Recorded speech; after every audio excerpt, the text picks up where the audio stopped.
realizar a nossa 10ª Memória dos Arquitetos de Brasília e o segundo evento de 1997, onde estamos homenageando o nosso arquiteto pioneiro Gladstone Rocha. Gostaria de dizer que no próximo, na memória, dia 27 de junho, será feita uma homenagem ao paisagista Ney Ururaí, e que está substituindo, porque na nossa programação nos jornais seria o professor Lúcio Costa. Nós fizemos uma mudança de programa devido a problemas pessoais da arquiteta Maria Elisa Costa, que virá representando o professor Lúcio Costa.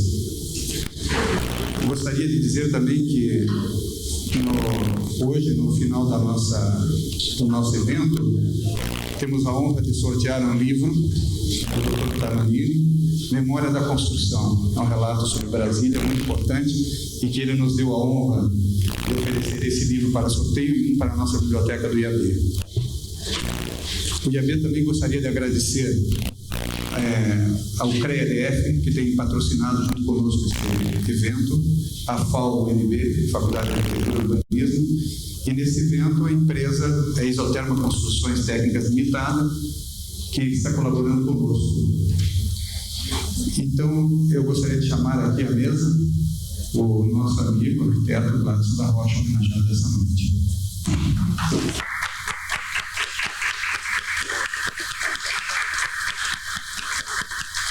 Senta aqui, Gladstone, aqui no meio.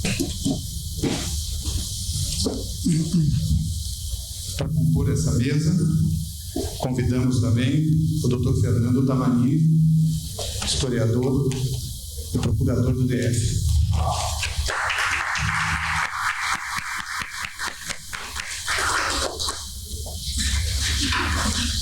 Por favor, Dr. Tamanini.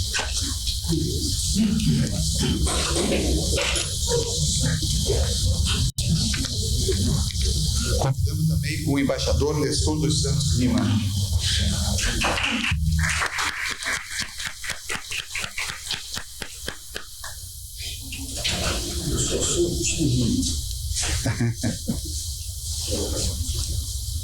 Obrigado.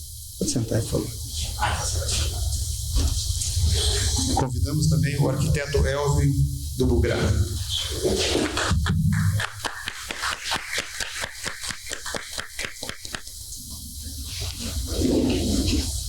Senta aqui, Elvin.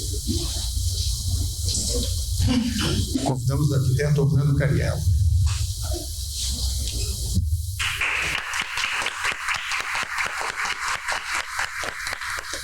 Vamos lá. E convidamos o arquiteto Durmar Martins.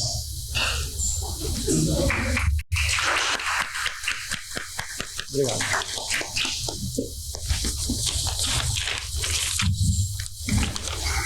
O arquiteto Gladstone da Rocha nasceu no Espírito Santo, é capixaba.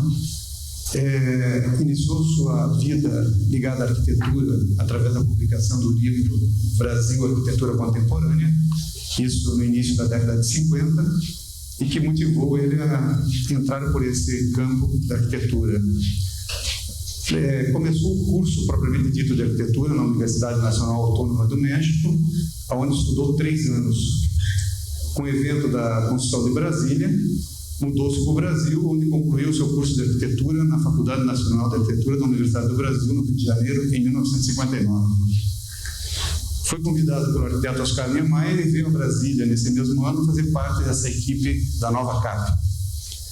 No período do governo militar, ele aceitou o convite e foi desenvolver os estudos para o plano diretor da futura capital de Honduras, britânicas, isso em Londres. E através do urbanista William Holford, foi admitido como um dos urbanistas do Ministério da Habitação em Londres. É autor de vários projetos de arquitetura em Brasília e fora de Brasília, dentre as quais destacamos a Pirâmide da Sebe, a Casa Redonda, a Galeria Opus, entre outras obras. Foi também um dos fundadores desta casa, do IAB, é sócio número 6, e também recentemente lançou o livro Minha Opção por Brasília, que nós temos que homenageá-lo por esse fato, que infelizmente no nosso país é muito difícil conseguirmos qualquer tipo de promoção no campo cultural. Então, nós agradecemos muito ao Gladson por todo esse esforço que ele tem feito. Então, eu vou passar a palavra ao Gladson, onde ele vai fazer um relato sobre a sua experiência e contar para a gente um pouco dessa história do Brasil, do México, da arquitetura e até os nossos dias, como ele tem visto a nossa cidade principalmente. Obrigado por ter vindo, meu Gladson.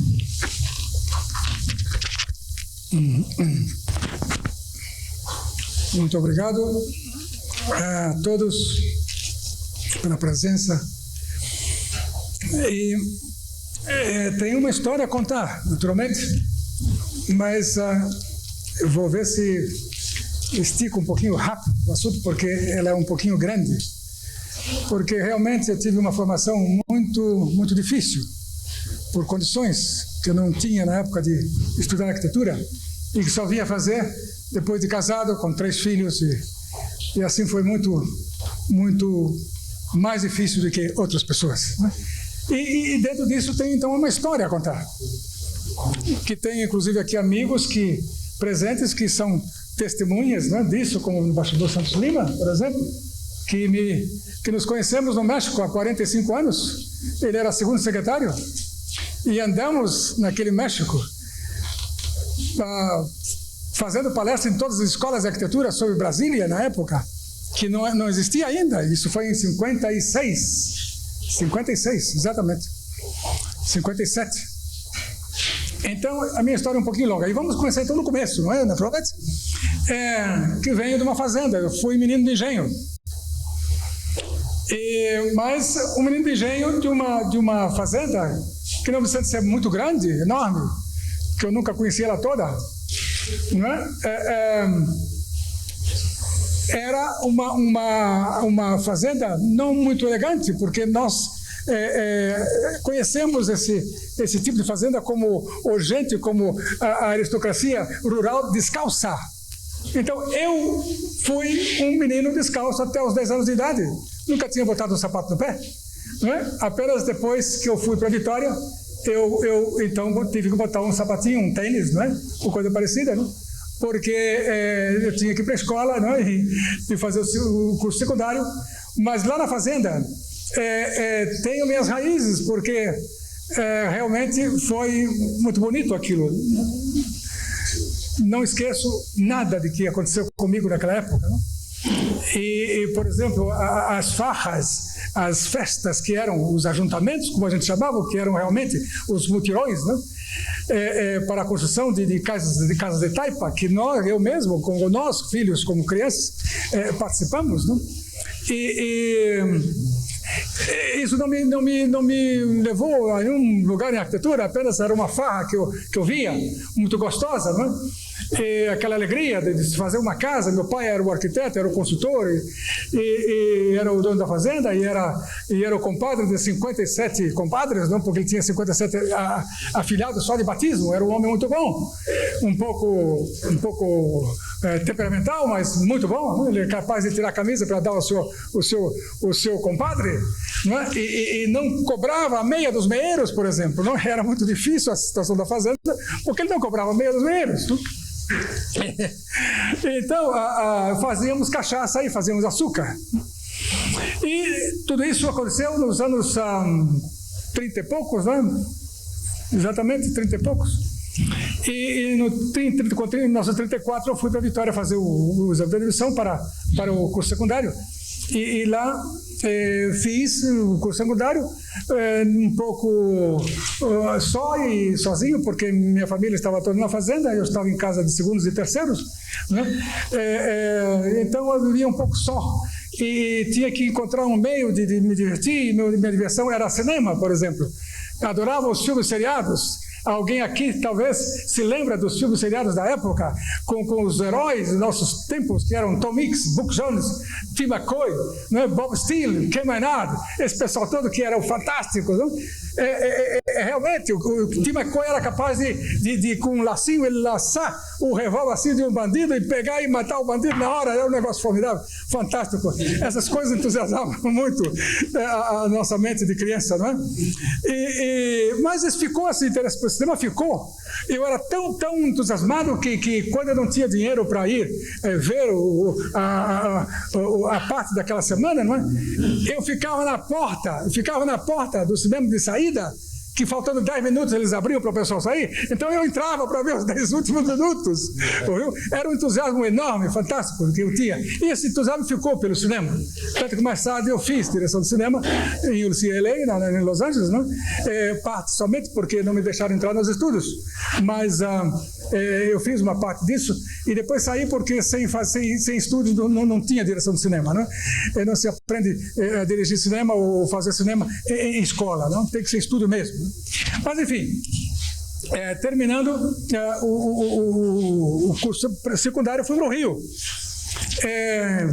Assim, pensando de fazer a escola militar, aquela coisa que todo garoto sabe, não? E digo isso porque tudo isso é uma espécie de alienação que eu tinha. Não tinha ninguém que me formasse, ninguém que me dizia, que me orientasse. Era muito sozinho como criança, não é? E então eu fui atrás dos meus interesses assim, meio confusos, não é? E afinal, no Rio, tive meu primeiro emprego. E entrei para o CPOR, porque tinha que fazer um curso, seja de tiro de guerra, como vocês sabem, não sei se ainda existe tiro de guerra, mas eu preferi fazer CPOR, que era o Centro de Preparação de Oficiais da Reserva, que fiz e terminei. Mas foi suficiente para terminar com esse interesse meu em ser militar, né? Acabou a história de ser militar. E conheci amigos muito especiais, pessoas muito especiais que ficamos com alguns deles amigos, né? Na época, que me introduziram toda uma vida diferente, interesses diferentes, que eram interesses pelas artes plásticas, interesses pela música, pelo teatro, pela dança, e era um novo mundo para mim. Aí começou mais ou menos a delinear minha direção à arquitetura, que já explico depois como. Inclusive com a satisfação imensa da minha querida amiga Marília Gramo, que era a prima bailarina do Teatro Municipal do Rio, e depois foi mestre de balé do Teatro Municipal do Rio, uma pessoa de muito talento, muitíssimo talento, e que ela disse: Gladys, você devia ser arquiteto, né? Não sei como ela viu isso, mas ela disse isso. Isso foi muito prematuro, não é? Essa menção dela, né? E afinal, com esses amigos, né, com 2 deles que eu tive maior amizade, fundamos uma galeria de arte no Rio que se chamava Galeria Ascanase. Talvez o Elvin se lembra da Galeria Ascanase, da Senador Dantas, não é? Eu era muito garoto, mas participava disso, não é? Meio ignorante, ou bastante ignorante ainda, né? E fizemos várias exposições importantes, mas entre elas, por exemplo, os banidos da Alemanha, e os artistas seríssimos como Kandinsky, como Klee, e essa gente toda maior, né?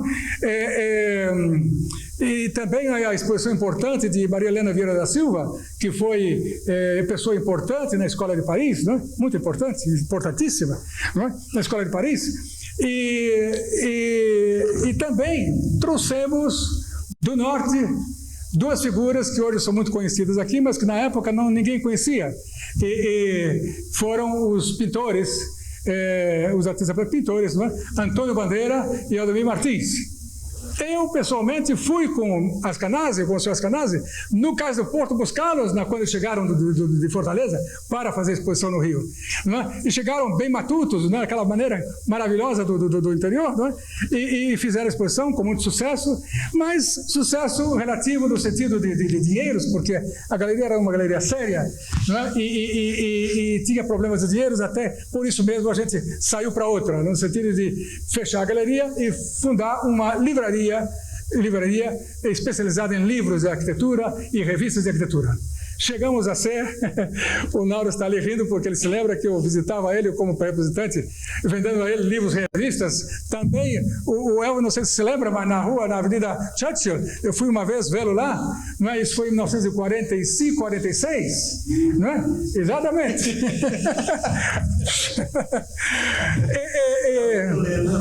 Mas como não tinha, vocês me desculpem se eu trago essa coisa, porque é muito importante para mim mostrar a vocês como foi a minha, como eu cheguei lá, como eu cheguei a ser arquiteto, né? Não havia estoque de revistas e livros, porque era a época da guerra, né? Pós-guerra, não havia estoque. Então nós fazíamos as vendas com catálogos, né? Então o indivíduo pedia os livros e dava um sinal e a gente mandava buscar os livros. Quando chegavam os livros, em vez de entregar, eu via aquelas coisas tão bonitas e começava a ler lia todos os livros, trancado no quarto para ninguém me incomodar, ninguém me aborrecer, né? Trancado no quarto. E assim veio meu interesse por arquitetura. Eram coisas fantásticas, eram obras maravilhosas, obras de Le Corbusier, de Michel de Roy, de Frank Lloyd Wright, de Walter Gropius, toda essa turma da pesada, né?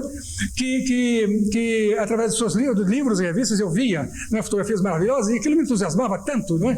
E inclusive as obras, as pontes maravilhosas de Robert Maillard, não sei se vocês conhecem, um engenheiro suíço, que eram de uma arquitetura maravilhosa, de você ficar assim, entusiasmado com as formas que ele dava às suas pontes, né? Tudo isso me impressionou muito e me jogou para o interesse profundo em arquitetura, e tudo que eu via de arquitetura lia e devorava, não devorava. E então as coisas foram como uma grande revelação para mim, né? E chegando ao ponto de que afinal, um momentinho só,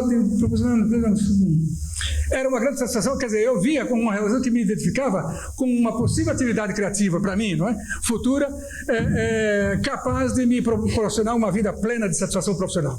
Isso que eu via, não é? Mas como fazer arquitetura? Era muito difícil, eu não tinha condição nenhuma. E então eu fui esticando para frente. A atividade de livreiro me facilitava acesso a todos os escritórios de arquitetura. Então eu via aquele entusiasmo de todos, inclusive dos jovens, Nauro Esteves, Acácio Gil Borsoi, que era sócio dele, associado com ele na época, não é? Eram estudantes de arquitetura ainda, não é? E então era um entusiasmo que você sentia na rua, você sentia aquela a atmosfera gostosa, sabe? Você entrava numa arquitetura, você via aquela alegria enorme da gente que estava participando e aplicando os novos conhecimentos daquelas ideias novas de Le Corbusier, que ele mesmo, o próprio Le Corbusier, deixou lá durante uma visita que nos fez, convidado pelo governo federal e orientado, quer dizer, com sugestão de Lúcio Costa. Ele veio ao Rio de Janeiro. E todas as ideias eram assim, devoradas pela juventude da época, meio juventude, que Oscar nessa época tinha lá seus 28, 30 anos, por aí, não é? E todos os outros. Então eu andava nos escritórios também devorando os projetos deles, arquitetos, não é? E gozando aquelas formas e aquelas soluções que eles davam, não é? E assim eram os arquitetos Oscar Niemeyer, Afonso Eduardo Reide com o seu pedregulho, seu conjunto de pedregulho no Rio, né? Fantástico, maravilhoso. Os irmãos Roberto com sua ABI, com sua Resseguros do Brasil, com o aeroporto Santos Dumont, com Árvore Vital Brasil, gente séria, muito séria, que se afastou depois da turma, ele ficou um pouco isolado, não sei o que houve com ele, mas ele se afastou um pouco dos outros. Jorge Machado Moreira, que era meio sisudo, meio sério demais, muito rígido nas suas colocações. Uma vez ele me amarrou um número da minha revista, que eu publiquei uma revista de arquitetura depois, né? Me amarrou 2 meses, não deixava sair, porque ele queria cada letra contada direitinho embaixo de cada fotografia. Era um negócio assim de minúcias, de detalhes, era fantástico, né? Carlos Leão, com o seu desenho maravilhoso, João Cair, que era meio fantasioso e de um talento extraordinário, mas dispersivo. Eu acho que o Elvio conheceu o João Cair, não é? Era meio surdo, mas uma pessoa maravilhosa, não é? Henrique Mindley, o grande empresário da arquitetura, um homem de o maior escritório de arquitetura da época do Rio de Janeiro, pertencia a Mindley. Atílio Correia Lima, não é? Que projetou a estação de hidroaviões, né? Interessantíssima.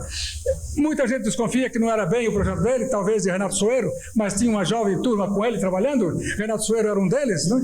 Carlos Frederico Ferreira, não sei se o Elvio conheceu, né? Muito simpático, simpática pessoa, ele era de uma simpatia irradiante, né? Tudo isso contagiava a gente, sabe? Era de uma alegria maravilhosa você estar com eles e ouvir deles, eles falarem sua própria obra. Francisco Bolonha, que ajudou muito a a rede, Hélio Shoa, Aldari Toledo, que também desenhava muito bem, Sérgio Bernardes, que novo talento, jovem, Joaquim Cardoso, naturalmente o grande mestre de estrutura, não é? Com quem eu tive depois um problema não, nada de exigência, não, ele me convidou depois para pertencer ao escritório dele, eu falo depois sobre isso. Mas toda essa gente sob a liderança muito madura, muito especial de Lúcio Costa, que realmente era o esteio do movimento moderno da arquitetura no Brasil, na época. Em São Paulo, eu também visitava os arquitetos lá, com meus livros, minhas revistas, né, e fomos a Clerias Canazes, né, distribuidor exclusivo no Brasil de l'Architecture d'Aujourd'hui, Technique d'Architecture, Domus e essas revistas todas mais importantes. Éramos exclusivos representantes no Brasil. E em São Paulo, estive muitas vezes com Rino Leve, com Vilanão Artigas, com Eduardo Diniz de Mello, pessoa maravilhosa, incrivelmente maravilhosa, Ícaro Castro Melo, um grande também deportista, não é? Abelardo de Souza, Zenon Loturvo, essa gente toda também em São Paulo havia um entusiasmo enorme e eles falavam sobre arquitetura como se falava sobre um amor, carinho, uma mulher que ele amava, coisa assim, fantástica, como era bonito, né, ouvir isso. Então, esse entusiasmo tremendo, maravilhoso. Eu desfrutei isso durante os anos de 43 a 47. Né? Como livreiro, eu tinha acesso então a todo esse pessoal e vibrava com todos eles. Mas em 47, eu achei que era época de sair, porque a Galerias Canazes estava tomando novos rumos, abrindo uma loja, porque antes tínhamos um escritório num edifício, mas era um apartamento que a gente usava como escritório. Mas depois ela mudou-se para a Rua da Quitanda. Né? E fez lá para uma galeria muito importante, uma livraria muito importante lá. Mas aí já eu me desliguei, o outro sócio também se desligou, ficou só os Jonas Canazes lá. E então eu saí, eu fui para os Estados Unidos como ponte para a Europa, né? Mas por lá tive que ficar um pouco por circunstâncias. Né? E em Nova York, então, chegando sem dinheiro, sem nada, eu cheguei em Nova York, tinha $1,75 no bolso. Não é? Sem saber inglês, sem saber inglês, sem ter profissão, sem nada. Não é? Você não era de governador Valadares? Exatamente. Então eu comecei a ver, porque nunca fui pessoa de estar parada ou paralisada, eu sempre procurava fazer coisas e organizar coisas. Então vi que havia uma possibilidade de se fazer lá, criar um Instituto Brasil-Estados Unidos, isso em 47. Né? E para isso eu falei com muitas pessoas, todos estavam de acordo e tal, mas faltava recursos. E então uma das pessoas que eu visitei um dia foi o ministro, o senhor embaixador Oswaldo Aranha. Não? Ele estava hospedado no Waldorf Astoria. E incrível que em 5 minutos eu estava no apartamento dele. Hoje talvez não poderia acontecer isso, mas na época eu estava no apartamento em frente dele conversando com ele. E foi muito engraçado, porque depois eu explicar toda meus planos de fundar um instituto e fazer lá um pouco de ambiente para os brasileiros e para aqueles americanos, norte-americanos interessados no Brasil. Né? E ele olhou para mim muito sério, muito assim e tal, depois eu vi, né? Meteu a mão no bolso assim, tirou $20 e me deu. Sucesso, Glécio, sucesso, tal, tchau, tal. Eu aceitei porque eu não tinha nem para passagem, sabe? Eu aceitei. Então, mas aí vem o frio, a neve urbana é uma coisa muito ruim, muito feia, porque ela fica suja, não é? Então eu fiquei desesperado com aquela coisa, doente, um pouco, uma tosse terrível, fiquei doente com gripe. Então tive que me mudar para a Califórnia, fui para a Califórnia. Lá para ver, uns amigos lá já tinham conseguido para mim um empregozinho lá, e um emprego que naturalmente era preciso ser um emprego especial, porque eu não falava inglês ainda, eu era muito deficiente, meus conhecimentos de inglês, e esse emprego era muito importante e conveniente, porque eu tinha só que botar selo na mercadoria, nada mais, eu não tinha que falar com ninguém ou escrever nada, era o dia todo, e com isso eu podia, não é? Eu pude ir para adiante, não é? Mas a atmosfera era muito pesada, muito pesada, e então eu pensei de sair fora e sair, e até hoje eu tenho lá no Woolworth Store, naquelas casas de comércio importantíssimas, 5 10 cent store, Pois é. Eles, até lá tem hoje uns 8, 10 dólares para receber. Até eu vou saber disso um dia, sabe? Porque talvez eu tenha hoje alguns juros lá a receber. Pois é. Mas eu estava tão desesperado com aquela atmosfera pesada, horrível, que eu fui embora sem dinheiro, sem nada, e passei fome. Passei fome 2 dias sem comer por burrice, por babaquice, não é? Porque era muito fácil você pedir na rua um dinheiro aí, não é? Porque não, uma ajuda, não é? Mas eu tinha vergonha, eu não pedia, eu tinha vergonha. Mas me lembrei de que quando eu saí do Rio, não é? Eu botei junto com minha roupa uma Bíblia, a minha Bíblia, não é? Que era um número especial da Architecture d'Aujourd'hui, publicado sobre Le Corbusier em 47. E eu levei comigo, porque era minha Bíblia aquele negócio. Mas nesse momento eu digo, olha, eu tenho minha Bíblia, eu vou vender minha Bíblia, porque eu preciso comer, não é? Preciso comer. Então, subindo assim, encontrei um arquiteto lá, e ele, naturalmente, eu compro sua revista, claro, quanto é que você quer? Eu olhei lá e disse, bom, aqui diz $2. Ele nem esperou dizer, eu ia dizer, mas vale 10 ou 20, não é? Porque estava esgotado, né? Ele disse, não, eu dou $10, deu os $2, assim, sabe? Eu fiquei olhando para ele assim e as lágrimas desceram, né? Porque era a minha Bíblia que eu vendia, rapaz. Não podia fazer isso, mas eu tinha que vender porque eu precisava comer. Eu já nem tinha fome, era uma necessidade de me alimentar, nada mais. Então eu vendi e saí para um restaurante. Saí para um restaurante e cheguei lá, por fora era frio assim, dizia espaguete e tal, eu de 75 centavos de beça. Entrei lá, né, e pedi à senhorita um espaguete. E a moça trouxe o espaguete. Mas ela veio com um prato assim, não, em cima assim, na mão. Quando ela desceu o prato na mesa assim, eu vi um bolinho de espaguete assim, eu pensei que era uma quantidade grande, né? Um espaguete. Eu vi um bolinho no meio assim, pequenininho. Eu fiquei desesperado, não pode ser um negócio desse. Eu estou com fome, não é você? Então eu disse, não. Olhei para a mesa assim, tinha 2 garrafas de queijo ralado. Eu digo, e agora? Eu peguei a garrafa e pá! Fiz 30 porção daquilo, com 5 vezes multiplicado. E mais aquele afoito assim, não pensei nada, somente em comer, não é? Quando eu meto o garfo na boca aqui, para testar, para saborear o espaguete, aquele queijo ralado não era queijo ralado, era pimenta ralada. Meu Deus. Compreende? Então... Eu disse, bom, como é que eu faço? E eu tenho que comer, e eu comia. Aquela coisa, a mocinha me via suando. Eu dizia, água, por favor, ela trazia água. E eu tomava água, né?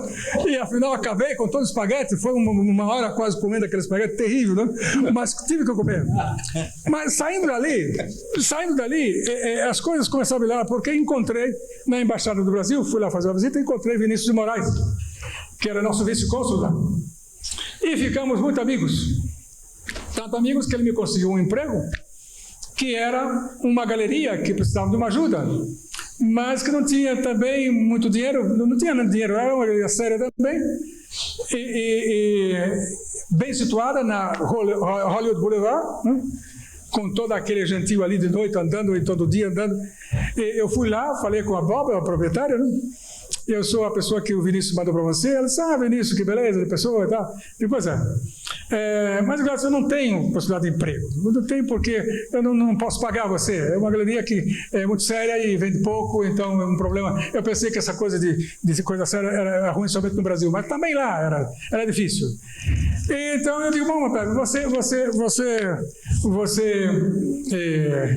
abre a galeria de noite também? Ela disse, não abro porque eu tenho meu marido para atender, eu não posso cuidar da galeria de noite. Eu disse, por que eu não abro para você de noite? E a gente acha que eu vou vender e tal. Eu disse, perfeito, combinado. Então eu passei a abrir a galeria para ela, não é? E lá recebendo várias pessoas ilustres, como por exemplo Vincent Price, por exemplo, ia toda semana lá, ou cada 3 dias lá, na galeria, e também Edgar G. Robinson, aquele famoso ator de Hollywood, né?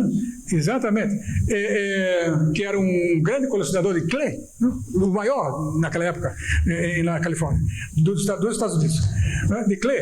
E eu conhecia esse pessoal todo na galeria, né? Mas também as coisas não iam bem, porque não havia. Mas um dia chegou lá uma senhora e e falou com a Bárbara, e a Bárbara depois me disse, olha, uma senhora aqui que se interessou muito por você, e ela tem 2 filhos, e ela quer que você seja o tutor dos filhos dela, para andar com os filhos dela para um lugar, para outro e tal, museus e mostrar o pessoal. Eu digo, quanto é que ela paga e tal? Então, tudo bem. Então, fui lá com ela, fui tutor de 2 ninhos, do garoto, né? Até que as coisas melhorassem, né? E depois eu achei um jeito de mandá-la para o Brasil, né? Aqui para os meus amigos no Brasil, no Rio, não é? Porque realmente ela precisava mais de tutor para ela do que para os filhos. Né? Enfim, afinal foi uma coisa fantástica. Então, Vinícius Moraes, não. Então, mas eu tinha passado em várias escolas de línguas, de francês e de português, e oferecendo meus préstimos. Né? Então, eu, pouco a pouco, fui chamado finalmente pela Escola Berlitz, né? para dar aulas de português lá, na Escola Berlitz. E aí começou uma vida bastante cômoda, porque eu tinha muitas aulas por dia, que me davam uma férias bastante boa, diária de dólares, né, que me cobria plenamente a minha existência lá. E assim fiquei. Né, fiz, então, um curso de direção de cinema na UCLA, interessado em cinema que eu estava também, né, já que não podia fazer arquitetura. Mas uma coisa importante era que durante essa época em que eu estava com pouco dinheiro, eu fazia uma viagem de Hollywood até Los Angeles Downtown, quer dizer, mais ou menos uns 5 quilômetros e de volta 10 quilômetros, todos os dias praticamente, para chegar lá na biblioteca de Los Angeles e pedir uma edição especial do Judui que se chamava Espetáculo, em 46, 47, onde tinha Oscar, uma obra dele publicada de um teatro junto ao Ministério da Educação, um teatro baixinho assim, ainda com as características de Pampulha, né? Que eu adorava aquele teatro, eu achava maravilhoso, fantástico aquele teatro. E eu ia lá só olhar, abria a página, olhava aquele teatro, né? E fechava, e para não dizer que era só isso, passava pela música e pedia para botar lá, pedia para botar lá a sinfonia de César Franck para mim, que eu gostava também muito, né? E assim eu passava o meu tempo até que as coisas melhoraram. Eu era professor de português e de uma escola lá do interior de Los Angeles, lá em Pasadena, perto de Pasadena, de francês também. Você sabe que em terra de cego quem tem olho é rei, né? Então eu estava lá dando aulas de francês também. Mas enfim, nessas aulas que eu dava, né? Um dia um moço lá, ele disse, eu quero falar com o senhor. E eu digo, muito bem, então aqui estamos. Era meu aluno, ele disse, olha, eu sou agente de imigração e descobri o seu nome e você está com um processo de expulsão do país, porque você está mais tempo no país do que devia, e a imigração anda atrás de você. E eu digo, muito bem, o que eu faço então? Ele diz, você vai para o México, vai, sai do Brasil, depois você volta, pega outro visto e volta, não tem problema nenhum. Você vai e volta, não tem problema nenhum. E muito bem, corri naturalmente para o meu querido amigo Vinícius, né? Disse, Vinícius, está acontecendo isso, o que é que eu faço? Ele disse, olha, você vai para o México, que país maravilhoso, vai para lá. E eu naturalmente embarquei direto, né? Fui para o México. E em vez de voltar, naturalmente o México foi uma outra revelação para mim. Foi uma coisa incrível, fantástica, maravilhosa, que eu jamais posso esquecer. Tão maravilhosa que até conheci a dona Luz Maria Montiel, na época Montiel, e era uma morena linda, uma morena linda, e que eu então disse, vamos embora para o Brasil. Ela disse, como não posso, minha família, tá? O que é? Ele disse, vamos lá. Ele, não, é que só se a gente casar. Eu digo, bom, a gente casa, não tem problema não, a gente casa. Então a gente se casou e ela então passou a se chamar Luz Maria Montiel da Rocha, né? E viemos para o Brasil em 52. Chegando aqui, depois de casarmos em dezembro de 51. Chegamos aqui, em vez de procurar um emprego para sustentar minha mulher, eu botei na cabeça que tinha que fazer uma revista de arquitetura, porque minha ideia era arquitetura, sabe? Já que eu não era arquiteto, eu tinha que estar ao lado de arquitetos, eu tinha que estar ao lado de alguma coisa ligada com a arquitetura. E a revista, para mim, era um veículo, não era um negócio, era um veículo que eu usava como satisfação profissional de estar junto àqueles artistas, aqueles arquitetos que criavam coisas tão fantásticas, tão maravilhosas. E então eu comecei a fazer gestões para isso. O Oscar, então, eu fui ao Oscar e falei: Oscar, eu quero fazer uma revista, o que você acha de você me ajudar e a gente fazer a revista juntos? Ele disse: Gladson, eu gostaria muito, mas eu também quero fazer uma revista, então você aguarda um pouquinho. Eu digo: muito bem. Então fui procurar outros. Falei com o Vital Brasil, ele topou. Falei com o Mindre, ele disse: Gladson, olha, eu tenho um amigo em Nova York que ele sabe tudo sobre a revista. É um cara formidável, ele sabe tudo sobre sons, sobre... Tá. Você escreve para ele, você vai ver que... Eu, naturalmente, não escrevi para ele nada, eu fiquei calmo, tranquilo. Então, eu comecei a fazer a revista, né? Editei o número 1, número 2, número 3, sem nenhum tostão. Uma revista que precisava talvez 10 milhões de reais, não é? O pessoal me chamava de louco, e minha mulher mais ainda achava estranho que eu tinha que me dedicar a uma coisa que eu não tinha possibilidade de tirar retorno imediato, não é? Eu então me embarquei nisso e vivemos uma vida muito difícil com o início de nosso casamento, muito difícil, mas afinal triunfamos porque a revista foi feita, e quando estava no 3º número, um dia eu estou na redação, toco o telefone. Era Mindley. Gladson, parabéns, formidável. Você, aliás, por favor, que eu quero que alguém me ajude eu tenho aqui 2 exemplares dessa revista, que alguém me ajude a mostrar a revista, que era a revista mais importante que se fazia no país, naquela época, sobre arquitetura e artes plásticas. Alguém pode passar para o público ver? Obrigado, Gilmar. Então, onde é que eu estava? Na revista. A revista, então... onde é que foi? Quando o Mindre me ligou. O Mindre ligou. Ele disse, então eu editei a revista e fiz número 1, e o Mindre ligou. Você precisa de ajuda ainda, Gladson? Precisa de ajuda ainda? Eu digo: claro que preciso. Então vamos trabalhar. A partir daquele momento, ele foi o mais importante, o melhor colaborador que eu tive em todo o tempo da minha revista. Todo o tempo. Era uma pessoa maravilhosa, fantástica. Ele tinha o maior escritório de arquitetura na época em Brasília, no Rio de Janeiro. Não é? Era uma pessoa muito bem dotada, talvez não muito grande e criativo, assim, no sentido de arquitetura maior, mas era um indivíduo importante, muito importante. Sabia muito sobre arquitetura, escrevia muito bem. E ele, então, junto com o Vital Brasil, que eu também convidei, não é? Que era um arquiteto muito sério, seríssimo, eles começaram, então, a fazer os comentários dos projetos na edição da revista. Não é? Isso foi muito importante porque a revista teve uma aceitação imediata, não é? E nós publicamos 1, 2, 3, 4, fiz o levantamento total da 2ª Bienal de São Paulo, que foi uma Bienal talvez a mais importante que existiu até hoje, com 75 Picassos lá na exposição, nessa época. Eu fotografei pessoalmente toda essa exposição, publiquei 2 números especiais da revista sobre a Bienal de São Paulo, e o bandido do Matarazzo não me comprou nenhum exemplar, filho da mãe. E era muito difícil viver naquela época, porque só as assinaturas e tudo era pouco. Né? Mas, enfim, estamos com a nossa amigos que seguiram emprego.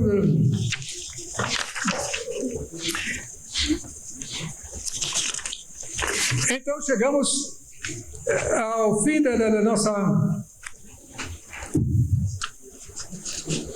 Sim, depois de dedicar 6 números da revista, 6 números publicados, eu pensei um dia na redação, eu estava lá muito concentrado em problemas que ainda tínhamos, não é?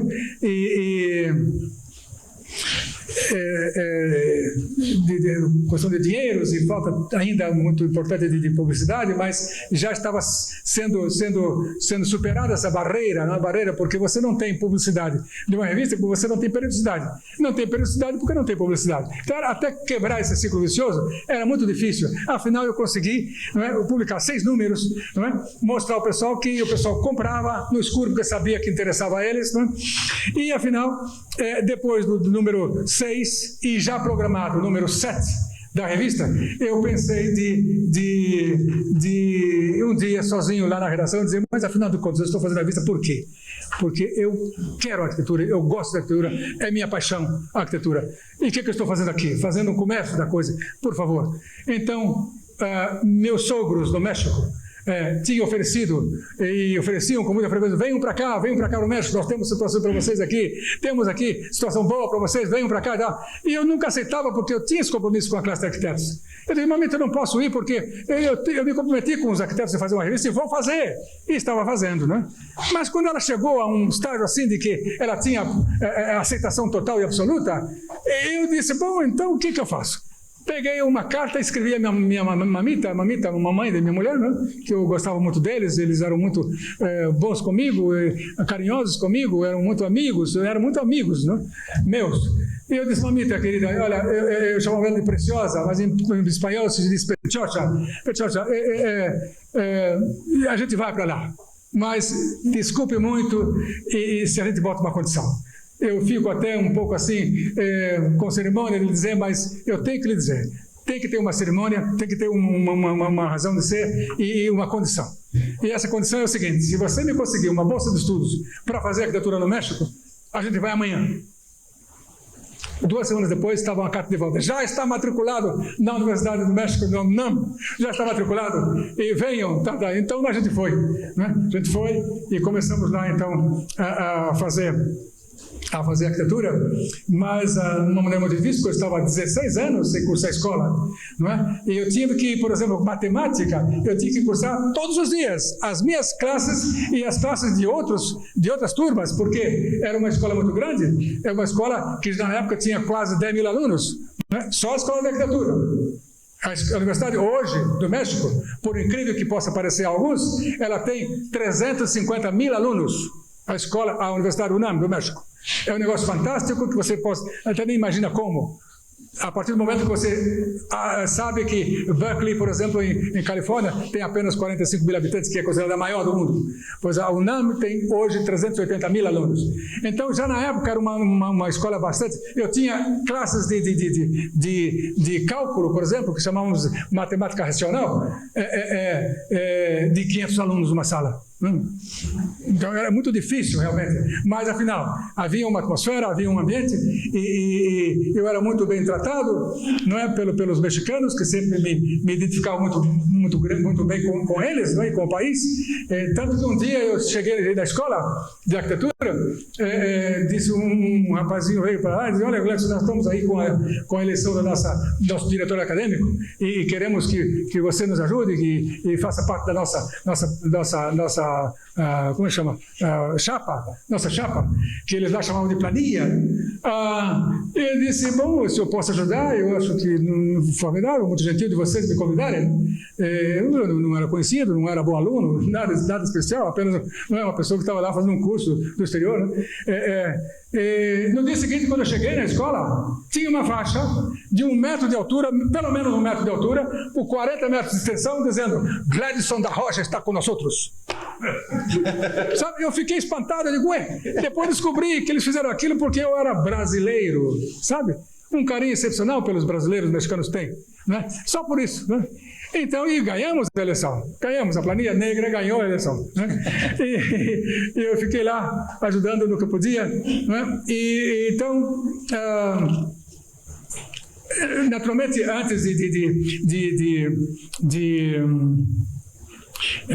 chegar a esse estado, na vez anterior que eu estive no México, eu conheci todos os arquitetos, porque também no México eu fiz também a parte de livreiro, eu visitava arquitetos e todos os arquitetos da cidade, né, vendendo livros e revistas de arquitetura, vivia muito bem no México com isso, e com isso fiz amigos, porque jamais, em nenhum momento, eles deixavam de me receber. Eu chegava com Pedro Ramírez Vázquez, por exemplo, com o Teodoro Gonçalves Leão, com quem diariamente eu estava lá no escritório dele, conversando, porque eram papos assim que me entusiasmavam, que eu gostava muito, né? Mas eles me recebiam na hora, porque sabiam que eu tinha informações que interessavam para eles, né? Por isso eles me recebiam, né? Mas então, estando nessa situação agora, depois já, isso foi 5 anos depois, no México, fizemos primeiro ano, segundo ano e terceiro ano, e quando eu um dia saio da escola, em 56, segundo ano da escola, em 1956, eu saio da escola, de casa para ir para a universidade, e quando vejo numa banca de jornal, um jornal com letras desse tamanho, dizendo La Nueva Capital de Brasil. Eu achei aquilo estranho, eu não tinha ouvido falar em Nova Capital, eu comprei o jornal, e ali estava publicado naquele jornal o programa para o concurso da Nova Capital do Brasil. Eu levei para casa o jornal, lemos com minha mulher, e ela ficou também entusiasmada, nós ficamos entusiasmados, e então decidimos naquele dia, isso foi em outubro de 56, né? Brasília nem existia nada ainda, né? Decidimos de que moraríamos aqui voltando ao Brasil, seria a nossa casa, Brasília. Eu falo tudo isso porque muita gente eu cheguei apenas em 59, mas tem gente que chegou em 57, 56, em Brasília, né? Mas eu me considero de 56, porque enquanto o pessoal que veio era muito bem pago, em salários bastante simpáticos, né? Eu fazia um movimento enorme lá fora, difundindo Brasília, sem apenas nem conhecer ela, apenas por documentos mandados por amigos aqui, por Oscar, inclusive, não é? para que eu fizesse minhas conferências sobre Brasília no exterior, não é? Sem ganhar um tostão. Então eu me considero um pioneiro realmente de 56 e não de 59, como foi assim, e fixando residência com minha família em 1960 aqui, não é? Antes da primeira inauguração. O Nauro me teve a gentileza de receber lá no escritório do UA, não é? Eu disse porque quando eu terminei meu curso, não é? Eu antes de terminar, o presidente do México, López Mateus, esteve no Brasil e eu fiz a apresentação da grande exposição que houve no Museu de Arte Moderna, de arquitetura mexicana, fantástica. Eu acho que o Elvis se lembra dessa exposição, não é? No Museu de Arte Moderna. Eu fiz a apresentação da exposição para a embaixada, né? E então o embaixador me convidou para vir a Brasília com eles. E eu vim. Quando eu cheguei, fomos lá no escritório com o Nauro, com o Oscar. E o Oscar disse: o que é, Agnes? O que você anda fazendo? Eu digo: olha, meu caro, me deram um papel dizendo que eu sou arquiteto. Vai ser um papel. Ele disse: quando você fez a carreira? Eu digo: fiz. Ele vem para cá ajudar a gente. E eu digo: meu caro, mas como ajudar? Eu não sei nada de nada, eu não tenho nenhuma experiência. Ele disse: nada disso, rapaz, vem para cá. E você não diz uma vez que eu venho. Ele digo: sim, vem para cá nos ajudar. Né? Então eu vim. Deixei meu pessoal lá na casa de parentes meus, eu entreguei o apartamento que ele tinha no Rio e vim para cá para começar a nossa vida em Brasília. Isso era janeiro já fins de 59, janeiro de 60, quando me integrei ao DEUA, mas sou registrado na Nova Cap com a data de 17 de fevereiro de 1960. Registrado como funcionário da Nova Cap, do DEUA da Nova Cap. Né? Tive a alegria de ter gente compreensiva comigo, como o Nauro, por exemplo, que era a pessoa de confiança de Oscar, o chefe do escritório, realmente, pessoa de uma capacidade extraordinária de trabalho, a quem Brasília deve muitíssimo e que devia bajular um pouquinho mais esse grande senhor que é o Nauro Esteves, aqui conosco sentado ali. Ouviu? E ninguém se dá conta dessa importância que ele tem. Mas realmente era uma atmosfera magnífica. Eu devorava tudo aquilo com a ansiedade, não é? de fazer arquitetura, de trabalhar, de produzir alguma coisa, não é? Com interesse enorme.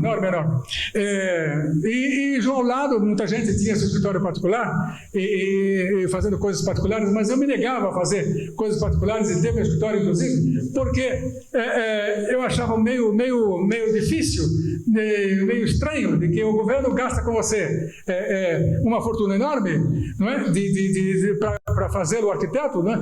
Fazendo a universidade de graça, gratuitamente, e depois você sai para a escola e vai para a universidade e vai para a vida privada e ama seu escritório particular, cobrando, não é, fantásticas importâncias ou muito simpáticas importâncias aos particulares para que a gente faça projeto para eles. Eu achava que o arquiteto devia dar, pelo menos parte do seu tempo, à solução de problemas que nós temos comunais, não é? E resolver os problemas daqueles muitos que não têm nada de arquitetura, nada de projetos para poder construir suas vivendas, suas casas. E assim, até que um dia, amigos e meu próprio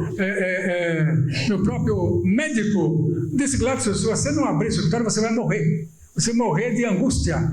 Porque eu tinha uma vontade louca de fazer arquitetura, mas não tinha onde fazer, porque, infelizmente, essa é a coisa, a sina do arquiteto, o problema que o arquiteto tem. O pintor, não é? Como meu querido Atos, muito querido Atos, eu estou levantado até dar um beijo nele, daqui de tão querido que ele é, não é? Ele pega um pedaço de papel, pega uma parede e faz sua obra de arte, sua obra-prima, e está feita, acabou. O pintor, o escultor pega um pedaço de madeira, um pedaço de pedra e esculpe a sua obra, e está feita a sua obra, não é? O músico dá 5 traços assim, põe sua escala e faz sua obra de arte musical, sua sinfonia, não é?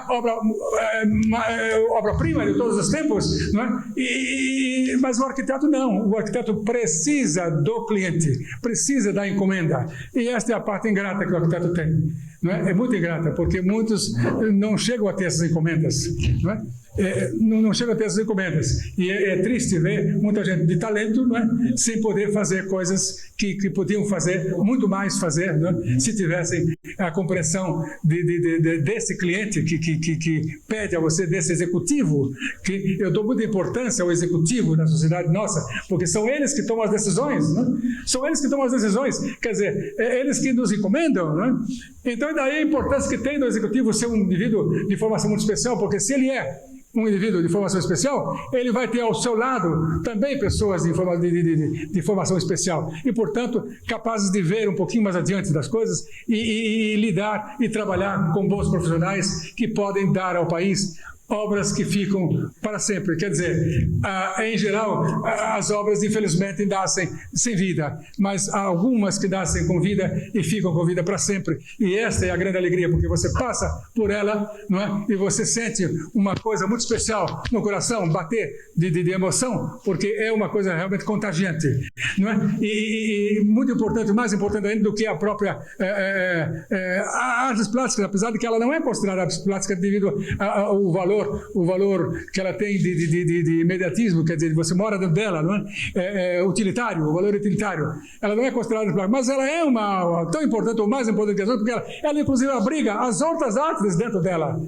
Não é pinturas aqui, exposição de pintura, exposição de escultura aqui dentro, não é? Ela abriga dentro, não é? E mais, ela está na rua e o indivíduo passa por ela e goza e tem aquele prazer imenso visual de olhar para aquilo, não é? E não você não tem que pagar uma entrada para ver, como você paga para entrar no museu, não tem que pagar, ela é gratuita, está na rua para todo mundo ver. Então tem que seria bom que tudo fosse de uma melhor qualidade para que a coletividade tivesse esse tipo de formação também, plástica, formação como indivíduo, não é? De sensibilidade da sua maneira de ser, não é? Porque a arquitetura influencia, ela tem sua maneira de influenciar a formação do indivíduo em si, não é? Por isso eu acho ela tão importante, tão especial. Por isso, quem sabe, eu sou arquiteto e gosto muito, e continuo ainda apaixonado pela minha profissão, apesar de que os meus anos já cumpridos, não é? Eu tenho a sorte ainda de viver, não é? E graças a minha, talvez ter sido alimentado pelo mel de cana, pelo bagaço da cana, pela mandioca comida na fazenda, não é? Com mel de abelha misturado na hora, era o nosso pão, não é? Tem um pouquinho mais de força que geralmente outros têm, não é? Mas eu hoje, com meus 74 anos, me encontro ainda com minhas forças totalmente comigo, não é? De criatividade, eu sou capaz ainda de projetar tão jovem, uma criatura tão jovem quanto os mais jovens que estão aqui presentes, porque eu sei disso, eu sei o que estou falando, não é? Mas tenho poucas possibilidades, porque não sou um arquiteto comerciante e não tenho a maneira, não sei, especial de lidar com as pessoas, não sei, de tratar, não sei, alguma coisa estranha que não me deu este sucesso, digamos, do ponto de vista quantidade e do ponto de vista dinheiro da minha profissão, não é? Mas enfim, estamos correndo um pouco rápido, porque temos pouco tempo, mas onde é que estávamos? A última coisa era... Então, onde é que estávamos, doutor? Brasília. Então, estamos aqui em Brasília, então. Por exemplo, meu primeiro projeto, não, para um particular foi muito engraçado, porque eu fiz o projeto e com muitas dúvidas, mas fiz e consegui entregar para ele, e afinal ele ficou muito satisfeito e tal, e uma semana depois encontrei com ele e disse: você não passou lá para receber o que eu lhe deu? Eu digo: então eu vou passar, tudo bem. Passei lá. E ele disse: um momentinho só, aquele abraço, assim, muito carinhoso, era um árabe, né? Eu acho que um sírio-libanês, algo assim. Então, ele foi lá, daqui a pouco ele veio com uma caixinha e me deu o pagamento. Esse pagamento eram 3 pares de meia, não é? Eu olhei aquilo e disse: 3 pares de meia era o pagamento do meu projeto. Eu digo: muito obrigado, muito gentil, tal, e saí fora. Em compensação, alguns anos depois, eu estou em casa quando chega uma pessoa lá dizendo que tinha sido recomendado por amigos, que eu podia ajudá-lo. Eu digo: muito bem, o que eu posso fazer para o senhor? Eles vão: eu preciso comprar um terreno, você pode me ajudar? Eu digo: claro, a gente pode ajudar. Saímos de carro e saímos, era um inglês ele, então chegamos lá no Q9, encontramos 2 lotes lá, e ele gostou, e fomos ao indivíduo que tinha o direito de vender aquilo, e compramos então o lote. No caminho, ele disse: também precisava de alguém que construísse essa casa para mim, projetasse uma casa para mim, o senhor pode fazer para mim? Eu digo: claro que a gente pode fazer. Então ele disse: bom, vamos então aqui, por favor, o senhor pode me levar no Banco de Londres? Eu digo: claro, vamos lá no Banco de Londres. Fomos lá no Banco de Londres, e ele entrou lá sozinho, lá com o gerente. Daqui a pouco ele voltou, me deu uma carta dizendo que eu posso sacar, posso tirar, posso pagar, o que for necessário, e depositar na minha conta toda a importância que era preciso para os meus honorários e mais a construção da casa. E disse: daqui a 1 ano e meio eu volto para morar, para receber minha casa pronta. Eu fiquei olhando: esse cara tá louco. Mas aconteceu isso, e ele foi embora, e 1 ano e meio depois ele estava aqui pontualmente e trouxe uma garrafa de champanhe. Uma garrafa de champanhe, e nós inauguramos a casa dele, na piscina dele, com uma garrafa de champanhe, e ficamos amigos. Até hoje, ficou pronto. E inauguramos a casa com ele aí, não é? 1 ano e meio depois, né? E até hoje somos amigos e perfeitamente entrosados, e tudo andando. Então, são certas coisas que nos lembram com muita graça certos passos da nossa vida.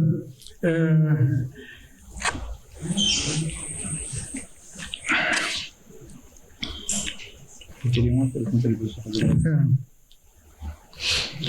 Naturalmente, bom, eu já estou em Brasília, já está tudo bem, situação grave.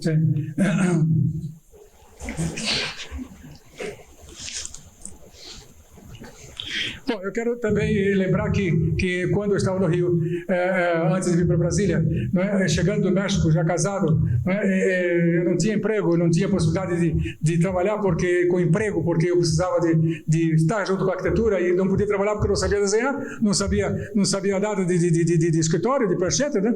Então não podia trabalhar com arquiteto. E eu tinha um enorme respeito também. Trabalhar com arquiteto teria que ser uma pessoa muito especial. Essa pessoa especial só contratava quem podia ajudar eles também, naturalmente. Eu não podia, porque eu não sabia desenhar. Até hoje não sei desenhar. Eu faço arquitetura mentalmente. Não é? Quando eu tenho a solução, eu vou para a prancheta e traço. Isso eu sei fazer, traçar o que eu quero para o meu desenhista fazer. Isso eu sei fazer. Mas até hoje, porque desde antes eu descobri de que a arquitetura não era desenho, era outra coisa. Não é? A arquitetura não era técnica, era outra coisa. Não é? E descobri que era importante que você ficasse nesta sua linha de arquiteto projetista, não é? Que o arquiteto naturalmente pode escolher várias facetas da profissão, como ser professor na universidade, assumir uma posição importante política da profissão, que toma muito tempo, e não é somente o tempo, é o discernimento, porque o arquiteto precisa desse discernimento para decidir, para tomar decisões, porque cada decisão é importantíssima, não é? Por exemplo, eu vou mostrar depois aí uma casa em que é muito claro, muito claro o tipo de decisão necessária que o arquiteto tem que ter. Por exemplo, como Brasília, por exemplo, muita gente pergunta, e Brasília tem alguns defeitos? Brasília não tem defeito, tem problemas, tem certos detalhes, como essa casa minha tem, não é? A casa redonda que eu fiz no lago, ela tem um defeito grave. O local, a garagem dela. Os carros têm que estar um atrás do outro, não é? Que é uma falha, é um defeito. Mas a partir do momento que eu podia resolver todos os outros 98 detalhes importantes da casa de forma ideal, você tem que tomar uma decisão, uma opção. Ela é válida. Essa solução é válida, mesmo que seja contrária ao bom funcionamento de que um carro tem que sair primeiro, depois o outro sair. Tá. Mas você tem que tomar essa posição. E ela é uma casa muito especial, porque nela eu recebia visita todos os dias. Todos os dias a pessoa passava por ela assim no aeroporto, e a casa voltava, queria ver ela por dentro, por fora, por cima, por baixo, né? Porque era a casa dos sonhos deles, todos os dias. Né? Entre outras coisas, um dia estou em frente da casa, eu tinha mudado para lá recentemente, quando estou em frente da casa e chega um rapazinho, né, lá no portão e disse: essa é a casa do senhor? Eu digo: é, casa minha, é nossa. Ele disse: posso ver? Posso entrar para ver? Eu digo: claro, você pode entrar para ver. Mostrei ele a casa, né? E quando saiu ele disse: bonita, né? Interessante, bonita. Eu digo: eu acho também, eu gosto muito dela, gosto. E ele saiu, foi embora. Depois eu procurei me informar, esse rapazinho era um servente de obra de uma construção mais embaixo. Né? Quer dizer, até as pessoas muito simples, né, se interessavam pela casa. Uma empregada que nós teve uma vez, ela disse: todas as vezes que eu passava aqui de ônibus, aqui em frente, eu dizia: um dia eu vou brincar de picolé dentro dessa casa. Assim, não é? E tudo isso é comunicação, não é? E de fato, ela depois foi nossa empregada, ela nos contou isso. Quer dizer, eu acho que a arquitetura é importante a partir do momento que ela emotiva, ela chama a sua atenção, o seu coração bate de entusiasmo ao ver essa solução plástica bonita, não é? E é por isso que eu digo que é importante que a arquitetura seja não somente funcional, ela tem que ser nascida praticamente pronta, como o Luiz Costa disse: Brasília nasceu pronta. Ela tem que nascer pronta, porque senão ela não traz essa importância, esse valor que precisa ter como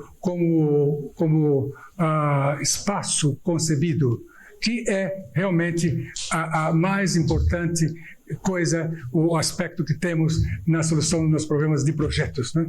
Depois o resto. Naturalmente, esse depois é milímetros depois, milimésimos depois, mas é depois, nunca antes. Esse espaço concebido tem que ser, porque é importante esse aspecto externo. Quando você chega ou está distante, você se aproxima da sua casa, você já vibra de entusiasmo, ou alguém vibra ao olhar para ela do impacto. Um dia eu estava na casa lá, quando chega uma pessoa por dentro dos matos assim, fotografando a casa, pá, né? E chega, afinal, quando chega mais perto, ele se mostra quem era o Edgar Greff, meu querido amigo Greff, que fotografava a casa, não é? Porque ele se interessava pela casa, né? Então, eu acho que isso é muito importante na nossa profissão, de que a gente assuma essa consciência do espaço concebido, de fato, que é a coisa única que conta de maior interesse num projeto. Todo o resto pode ser uma coisa que não cai nunca, sabe? Um detalhe construtivo perfeito, com os encaixes perfeitos, tá? Mas não canta. E a arquitetura tem que cantar, senão não é a arquitetura maior da Trobet. A arquitetura a gente encontra até nas favelas, né? Muito bem, mas a arquitetura maior, estamos falando de coisas maiores, né? Ela não conta. E é por isso que é importante que haja essa consciência, que haja na formação de nossos alunos na universidade, não é? Essa consciência de que essa é a coisa importante. E não você começar a fazer tracinho, aqui tem o quarto, e aqui a cozinha, depois tem o corredor, do corredor ao lado tem que ter um banheiro, senão, e no tracinho não sai nunca. Você sai uma coisa que funciona do ponto de vista desenho na dimensão horizontal, não funciona. Mas de fato, o espaço concebido, não é? Ela não vai ter, porque depois você vai traçar as fachadas, não é, que resultam dessa função interior, e não é essa coisa. Ela tem que nascer pronta, e dentro dessa coisa pronta você joga o seu programa de vida, que se deve encaixar ou não, por isso você escolhe uma forma que ela deve se encaixar, não é? Isso é muito fácil, fácil quando você se habitua a isso, e isso passa depois também para o urbanismo, que é também importante. Você não pode pensar urbanismo sem 3 dimensões. Não é? Sem isso não há urbanismo também. Há loteamentos e há qualquer coisa comercial, mas o urbanismo, de fato, não pode haver sem a terceira dimensão. Não é? E hoje eu estou apto a pensar uma área de 10 km por 5 km, área de 10 km por 5 km, em 3 dimensões, porque me acostumei a isso. E muita gente não pode fazer isso porque não se acostuma e não se habitua a essa maneira de pensar e, portanto, é incapacitado, de fato, para fazer uma criatura de maior interesse. Né? Então, como é que estamos de tempo? Não sei. Sim, quer passar os slides para nos falar? Então, aí, bom, devido a esse convite do Oscar, naturalmente, eu estou aqui até hoje, não é? Quando outros colegas foram embora para o Rio, alguns deles alegando que não, Brasília já não interessa mais, porque já passou. Ao contrário, para mim, eu acho que Brasília é cada dia mais importante, porque você, a partir do momento que você põe o pé fora de casa, você está testando. Você está testando aquilo que nós, não é, 10, 15, 20 anos, 30 anos antes fizemos. Não é? E então você pode aproveitar para outros projetos, ou você joga fora porque não interessa o tal detalhe, não é? Mas é importantíssimo testar estas coisas que estamos tentando todos os dias. Até hoje, nós todos que estamos aqui estamos testando nossa Brasília jovem ainda, não? Com os seus apenas 30 e poucos anos. Né? Mas, bom, eu poderia conversar a noite toda, mas eu acho que o tempo é muito, muito pequeno, não é? Não sei se há alguém que queira fazer algumas perguntas, e eu tenho interesse em responder, porque das perguntas que vêm, inclusive coisas que me complementam como arquiteto, por favor. Talvez fosse melhor você passar a tua sequência de slides, para as pessoas verem a tua obra, e aí no final perguntam. Bom, não seria, né? Bom, muito bem, muito bem. Então vamos providenciar aqui. Você pode usar o vídeo aqui.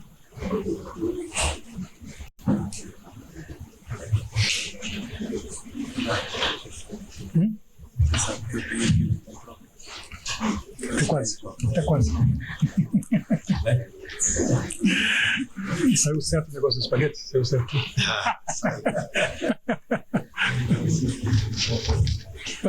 Obrigado, não. Você não quer ver sua obra aí? Também. Não quer ver sua obra? Depois vai. Vai sair logo. Das primeiras. Podia das primeiras. A luz aqui de trás, alguém fazer um favor, né?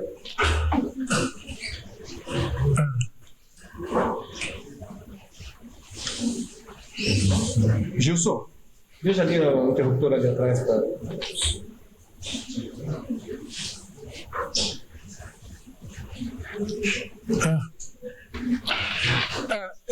Olha aí, isso é uma casinha, porque minha preocupação pelo problema habitacional, teto que o povo precisa, né?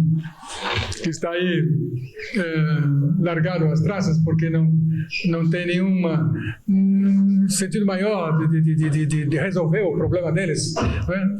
É lamentável que acontece no nosso país. Né? Então, eu fiz um projeto, um protótipo que está construído, que a prefeitura me ajudou, me deu transporte, me deu tempo também. Aonde? Isso em Sobradinho. Porque um dia chegou lá no meu escritório, minha casa, não tinha escritório ainda, minha casa, o João do Cinema, que era um príncipe polonês.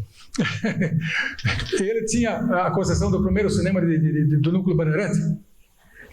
E ele disse: eu tenho que fazer uma casa porque preciso de uma casa para morar, quando eu venho do Rio para cá, eu preciso de um lugar onde ficar. Ele tinha o cinema de lá e depois ele fez o cinema de Sobradinho também, era dele também. Mas eu estou achando um pouco caro, R$8.000 para fazer uma casinha lá, boba que eu quero e tal. Eu digo, como assim? Eu digo, R$8.000. Eu digo, olha, então eu acho que eu posso fazer uma casa bastante mais barata para você. E tracei essa casa popular que está aí, que são 34 metros quadrados e meio de área, com 3 quartos, sala, banheiro e cozinha e área de serviço coberta. Que é uma casa mínima, mais do que casa popular, é casa mínima, né? Feita de tijolo à parede, quer dizer, quanto mais velha, mais bonita ela fica, né? E construímos, e este moço que está em pé é o secretário de Serviços Sociais, que foi lá ver a casa, se interessou muito, mas depois me veio com soluções de botar pastiche aqui, pastiche lá e acabar com o problema. Depois está louco. Fui embora, bati com a porta, fui embora e deixei ele sozinho lá falando, né? Me modificando o projeto, porque você sabe, uma casa mínima, cada centímetro quadrado é aproveitado, absolutamente aproveitado. Se você mexe em qualquer coisa, acaba tudo, porque não dá para mexer, né? E ele teve a ousadia de falar lá com o diretor da área de construção dele, para mexer, para propor umas coisas para mim. Eu não quis nem discutir, eu saí e fui embora, né? Porque realmente era terrível. Essa casinha, ela, inclusive, todas essas aberturas têm sua razão de ser. Estando dentro, você vê quem está chegando. Lá na parte mais na esquerda, tem aqueles três furos que é na área de serviço. Quando a senhora está lá como é que chama? No tanque, lavando roupa, não é? Ela não precisa sair fora para ver quem é que está no portão, pelos buraquinhos ali, ela vê quem é, e ela abre o portão, não abre, coisas assim, não é? É a casa muito funcionalzinha, não é? Dessa casa nasceram outras casas que depois eu vou mostrar também, mas era uma joinha. Essa casa é uma joinha porque realmente era uma casa mínima. Quer dizer, mínima para aquele que também tem direito de moradia, que não tem nem para comer. Então, mas ele precisa de teto também, ele tem direito ao teto, né, também. Então, com esse sentido, eu fiz a casa. Né? Então, depois, podemos passar outro. Aí está a plantinha dela, né? Uma sala de estar e jantar, a cozinha aqui ao lado, aqui embaixo, no meio ali o banheiro, com um cano você resolve o problema, e 3 quartinhos lá. Podem morar 6 pessoas confortavelmente instaladas ou 10 pessoas com beliche, né? Perfeitamente confortavelmente instalados. Né? É uma casinha mínima chamada. Ali diz 36 metros quadrados, mas isso já foi um segundo desenho. O primeiro desenho que fiz tinha 34 metros quadrados e meio, que foi a que está construída. Por favor. Esse é o material usado, nada mais. Piso, parede e cobertura de tijolo. Tijolo na cobertura, assim chamada, conhecida abóbora catalana. Fez experiência, abóbora catalana. Experiência feita, né? Esse era meu mestre de obra lá na época. Vamos lá, seguir. Isso era a construção da cobertura, né? Meu caçulinha que está lá, o Lúcio, né? Na época pequenininho, e construindo a casa. Vamos lá. Já aí foi já anos depois, muitos anos depois, foi mais ou menos em 68, 69, não, 78, 79, né? A cooperativa Sargento Wolff, né? Me encomendou uma série de projetos, né? Entre eles casas no Gama, no Braslândia e também Taguatinga, né? Mas as casas foram feitas só Braslândia e Gama. Aí está uma casinha que, por ser popular, uma casa popular não tem que ser feia, né? Ela pode ser uma coisa graciosa, não é? Por favor, o outro slide. Esse é o material que usávamos, da maneira que você as aberturas para os escalamentos, os canos passarem de água, esgoto, né? E não tinha massa de revestimento, apenas nem era ajuntado com massa, era colada, os elementos eram colados, não é? E assim fazia com que um indivíduo, um pedreiro com experiência, podia construir uma casa dessa em um dia. Rápido. Aí estão, então, outras soluções e fachadas que demos, são seis projetos tipo, para diferenciar um do outro nas casas construídas no Gama e em Braslândia. Por favor, passamos mais rápido aí, porque não tem muito o que... Pode passar. São vários modelos, várias fachadas, por favor.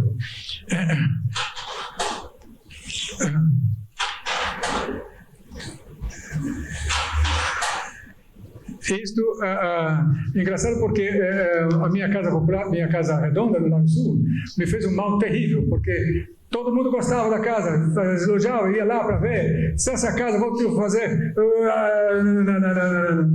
Como é que chama aquele jogo que se faz aí? Para tirar a sorte grande, não é?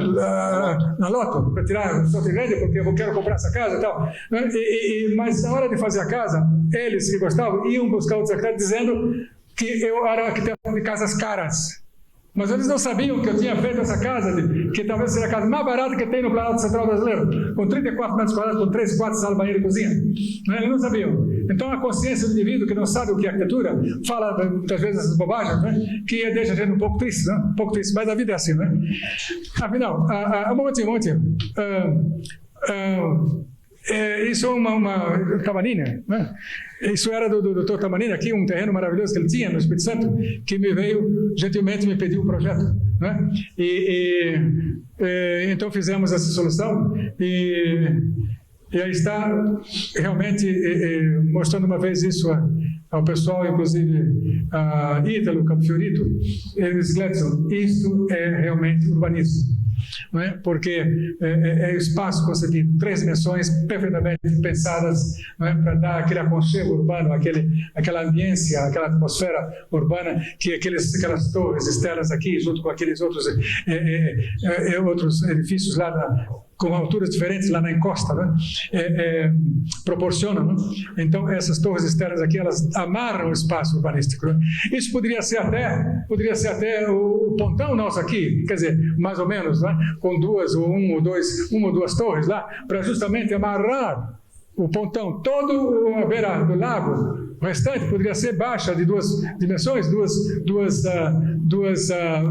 alturas, dois pavimentos, mas ali no pontão eu acho que devíamos ter um elemento assim alto para amarrar, não é? O urbanismo que vem do plano piloto ou de Brasília, não é? Com o Lago Sul, não é? Haveria então a amarração desse elemento, desse espaço urbano, não é? Que hoje não tem ainda, não é? Por favor. Outros aspectos os lotes, os loteamentos, os lotes em si, eram todos feitos da maneira que você percorria todo o empreendimento sem entrar em lote de ninguém, passeando pelo empreendimento. Isso. Mas, infelizmente, isso não foi construído, já estavam se abrindo as ruas, quando houve a decisão de se vender isso aliás, foi proposta da Varig, né, da Companhia Tropical de Hotéis, de comprar tudo isso aí, né? Comprou tudo isso e paralisou tudo, nunca mais fez nada, né? E hoje eles cederam já para outro grupo, que não sei quem é, né? E continua sem ser feita essa obra aí. Mas esse espaço aqui, você vê a primeira instância aqui, onde tem as 3 torres, é o espaço do estar coletivo de todo o empreendimento, da maneira que ali tem os seus comércios, os seus cinemas, suas diversões, tudo aí, local de estar coletivo de todo o empreendimento, né? Junto ao mar e junto às 3 praias, daí o nome do empreendimento. Por favor. Isto foi Anápolis, ali onde era a rodoviária antigamente, né? Hoje tem lá a prefeitura de lá, que também é meu projeto, porque esse projeto foi feito, que eu gosto mais do que o outro, mas mudaram o prefeito, o governador de Goiânia, e ele então achou por bem de me pedir outro projeto. Mas vamos ver primeiro esse aqui. É um ambiente um local de exposições, de grandes exposições, né, com esse elemento ali no meio, que é coberto, mais aberto, né, para exposições várias, né, e campos de golfe, de futebol de salão, de esporte em geral, né, e arena, teatro de arena, e várias coisas que faziam estar ali público, muito simpático, né? e lá em cima, na parte superior, a prefeitura de Anápolis, com acesso à cobertura menor, maior, digamos, cobertura maior, acesso a ela através da própria calçada. Você tem acesso a ela, e embaixo estaria todo o funcionalismo da prefeitura, e em cima os 3 poderes da prefeitura. Vamos lá, por favor. Aí está a prefeitura em si, aqui no primeiro plano, com acesso direto da calçada ao convívio ali da prefeitura municipal de Anápolis. Então, por favor, outro. Mais outro aspecto, era um projeto bastante interessante, bastante simpático, mas felizmente não foi para diante, não foi construído. Para o próximo, por favor. Aí outro aspecto da Teatro de Arena e o pavilhão de exposição, e outros aspectos aí. Prefeitura com seu patamar ali de acesso à calçada, com os 3 poderes da prefeitura em cima, e embaixo o funcionalismo geral, e na parte de trás, a parte de atendimento ao público para aprovação de plantas, para todos os protocolos da... Vamos lá. Outro aspecto, afinal depois veio esse projeto porque o prefeito mudou, o governador mudou, ele me pediu então que fizesse outro projeto, e eu fiz então esse projeto aí, que era um bloco único com um teatro no meio, na ponta de cá, e salas de exposições e vários elementos lá de cultural, por isso eu chamo o espaço cultural, chamamos de espaço cultural de Anápolis, e entre esses espaço livre, da maneira que o pessoal pudesse estar em dias de chuva ali embaixo, contando suas histórias, fazendo suas cantorias ali embaixo, e toda a parte de paisagismo, direcionada ao público em geral, para estar aí bastante confortável na praça. Vamos ver. Outro aspecto do mesmo, por favor. E mais outro, com suas colunas, mais embaixo todo o dispositivo. E esse então, aqui em Brasília, a pirâmide da Seve, ali na L2 Norte, foi o primeiro prêmio que ganhou no concurso. Aí está a pirâmide, que era elemento, uma forma milenar na pirâmide, muito bem. Mas o importante dela não era a pirâmide em si, mas o círculo que está em seu redor, e ela dentro desse círculo embaixo, de maneira que a 3 metros embaixo, de fora quem vê, olha, não vê os serviços de baixo como ficam, né? Então é uma solução, só que tem aí umas coisas que aconteceram que talvez o pessoal diz que eu tenho, como é que eu pensei isso, uma pirâmide, eu era estudioso do Egito, o quê? Eu digo, não, a coisa veio assim por si só, veio uma solução que eu nem pensei em pirâmide na hora, não? Mas as minhas coisas vêm assim, em meia hora, 1 hora, está feito, porque é a computação que você faz através do seu intelecto, não é? E você então começa a receber a resposta, e afinal vem a resposta da solução em si, do espaço, e isso pode ser em meia hora, 1 hora, depois, naturalmente, de ter pensado o problema, às vezes 1 dia, 2 dias, 1 semana, 2 semanas, até 1 mês, não é? Até vir essa tal resposta, não é? Mas tem algumas pessoas que insistem que eu fui um sacerdote egípcio há 3.500 anos passados. Uma senhora aqui em Los Angeles, eu estava andando em Los Angeles um dia, quando vinha uma senhora em sentido contrário, e encontrando comigo, assim, uns 4, 5 metros, ela botou a mão para cima, assim, olhando para mim, e disse, não é possível você? Eu digo, o que houve? Eu me espantei, ela, não, tudo bem, é que eu tenho certeza que você foi um sacerdote egípcio há 3.500 passados. Eu fiquei olhando para ela para mim, né? Mas quando nasceu esse projeto, eu disse, mas será que é isso? Será que não tem alguma verdade sobre esse negócio? Não é? E fiquei intrigado com esse negócio. Bom, então, por favor, próximo. Aí está outro aspecto, com o fosso de água ao redor, não é? E a pirâmide que funciona até hoje, já contempla aí para a sede. Por favor. Outros aspectos dela já construído, né?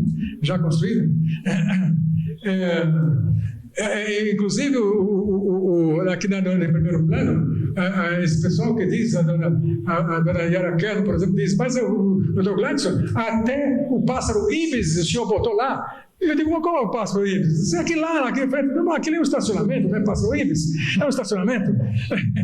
Então, mas é verdade, ali está dá ideia de um Pássaro Ibis, realmente, não? Mas eu acho muito estranho esse negócio. Mas eu acho que o importante da pirâmide não é esse negócio do Egito, é o fato de que a pirâmide, nasceu dentro de um círculo rebaixado 3 metros. Isso é importante, quer dizer, como solução arquitetônica. Vamos para o próximo, por favor. Outro aspecto, outro, por favor.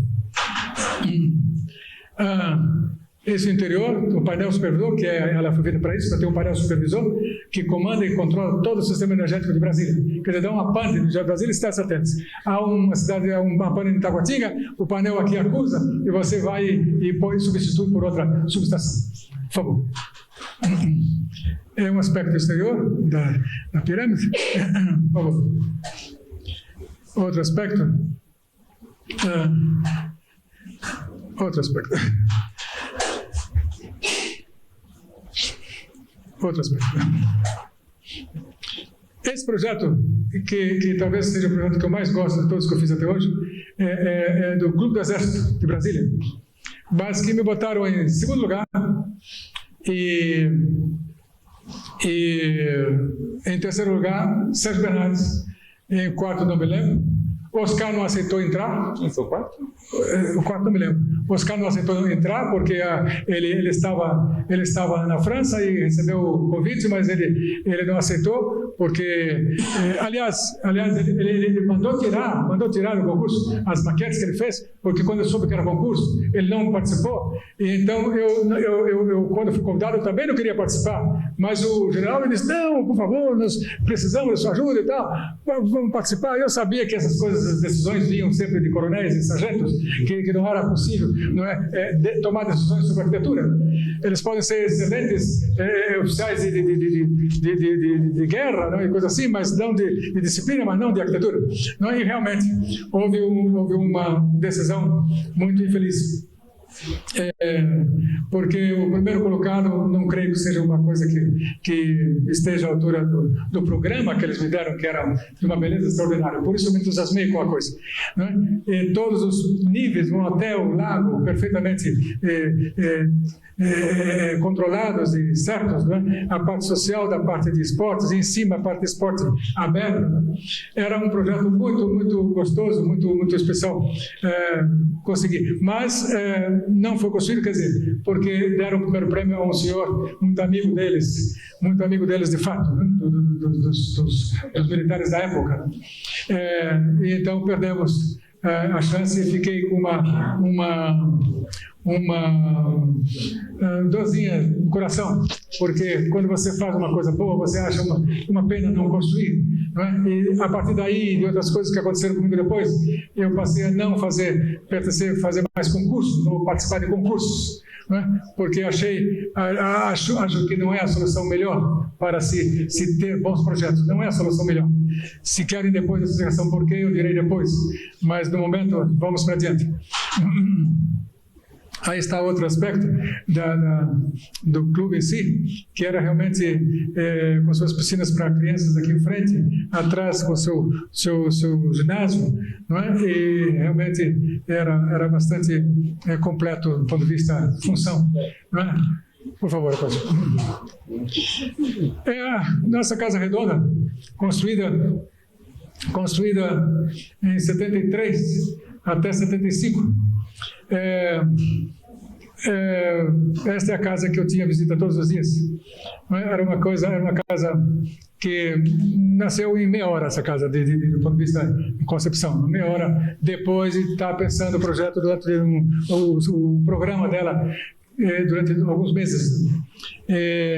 Então, fizemos a casa, que embaixo tem o estar, em cima temos os quartos, não é? Com cinco quartos e 2 suítes, e atrás, na asa de trás, não é? Na parte da direita, a garagem, na parte esquerda, a parte de serviço, não é? Com 2 quartos de empregado e o acesso à sala de estar de empregadas, não é? E tudo isso foi previsto na casinha. E vivíamos aí bastante confortáveis. Por favor, a próxima. Outro aspecto da casa vice da rua de acesso, é uma criatura que chamava muita atenção da pessoa, até hoje. Mas só que hoje, infelizmente, construíram em frente, que era um terreno que eu achava que devia ser comprado para fazer dela o jardim da própria casa. Mas o pessoal que comprou a casa, eu vendi essa casa há pouco tempo, há uns 10 anos passados, e o pessoal não comprou e construíram em frente dela alguma coisa completamente contrária a tudo aquilo que se chama arquitetura, eu acho. Um momentinho. Outro aspecto da casinha.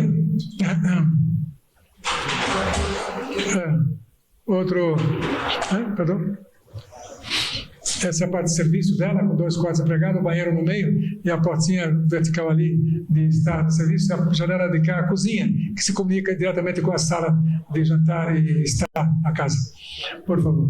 Era uma casa bastante confortável, aí está um aspecto interior dela, bem lá no fundo a porta da cozinha, mas com acesso à sala de jantar, a mesa está ali de jantar, né? E era... Por favor, a próxima.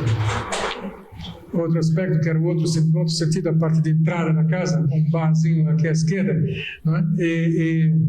Outro, por favor, outro aspecto da sala de jantar, né? Ela tinha 4 colunas, que eu chamei coluna das raças, né? Esta coluna aqui, a coluna da raça índia, né? Do índio, né? Que era... por favor. Outro problema nosso foi a Embaixada do Egito. Aí está, que no projeto original, quer dizer, o croquis, que veio eu tive que seguir o croquis que veio de Cairo, né? Fizemos algumas modificações e achamos que melhoras, mas tivemos que seguir basicamente o croquis que veio de Cairo. Então, daí, algumas coisas que não ficaram a meu contento totalmente, né? Mas aí está a Embaixada do Egito, com as colunas, com hieroglifos, né? E um aspecto bastante egípcio no seu aspecto geral, não? Posso falar? A entrada principal de acesso à embaixada, por favor. E um aspecto da casa do embaixador, da residência do embaixador, com a piscina aí ao lado, e por favor a próxima. E a parte de churrascaria, por favor a próxima. E a churrascaria aqui era a primeira mão, não é? Com uma forma completamente diferente, simplória, simples, para não competir com a arquitetura da residência em si e do resto da embaixada. Também tinha sim, aqui temos a Galeria Opus, antiga Galeria Opus, que foi ultimamente comprada pela Comissão de Comunidade Europeia. Esse é um projeto, não só projeto, mas também construção minha. Eu construí também esse edifício, não é? Me lembro que uma desses arcos aqui, dessas rodas aí, na concretagem, arrebentou a forma e foi um problema para emendar ela, mas como conseguimos emendar, ela não ficou nem sinal. Não é? Mas era uma galeria de arte que foi depois modificada por dentro para ser a embaixada do mercado comum europeu, da Comunidade Europeia. Por favor. Outro aspecto da embaixada da Comunidade Europeia, e essas aberturas dão, por favor, a próxima, elas dão uma conotação, você vê, do sol, durante o percurso do sol, elas vão mudando constantemente e dão uma conotação diferente de formas, né, de sombras da fachada. Por favor.